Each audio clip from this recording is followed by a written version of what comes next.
This came up yesterday and it came up again this morning. And I've been asking God to lead me. And I'm like, well, if He's leading you and it keeps coming up, how about you talk about it? So thank you so much for joining me. I am talking today about the peace of God and two layers. So the peace of God and how you can be encouraged by the peace of God. So guess what? I had an acquaintance who talked with me this morning, and she was really upset. She was upset. Okay, and her heart was breaking, and so my heart was breaking. And guess what?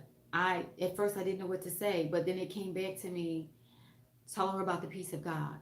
So if you're out there and you're having a moment of hopelessness, you're having a moment of I just don't know what to do, I'm going to encourage you to look for the peace of God. It says in John 14:27, my peace I leave with you, not as the world give I unto you. So here's my Bible again, right? Not as the world give I unto you. God is giving you his peace. So maybe there's a peace that the world can give you, but it's not the peace of God, right? It's not the peace that he gives you. He says, I'm going to give it to you and no one can take it away from you. So understand that you get the peace of God. It came from Jesus. It comes from Jesus. Nobody can give it to you. Nobody else can give it to you. No one else can take it away. You get the peace of God.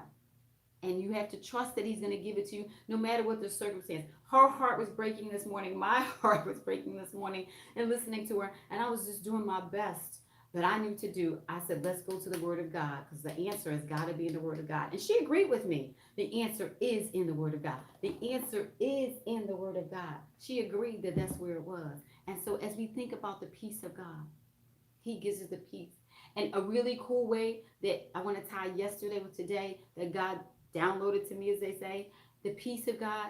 He says in Psalm 73:23, he says, I will hold your hand. I will hold your hand. Nevertheless, you are continually with me and you hold my hand. God is holding our hand. Can you imagine that? I mean, like, I always talk about God being with us, right?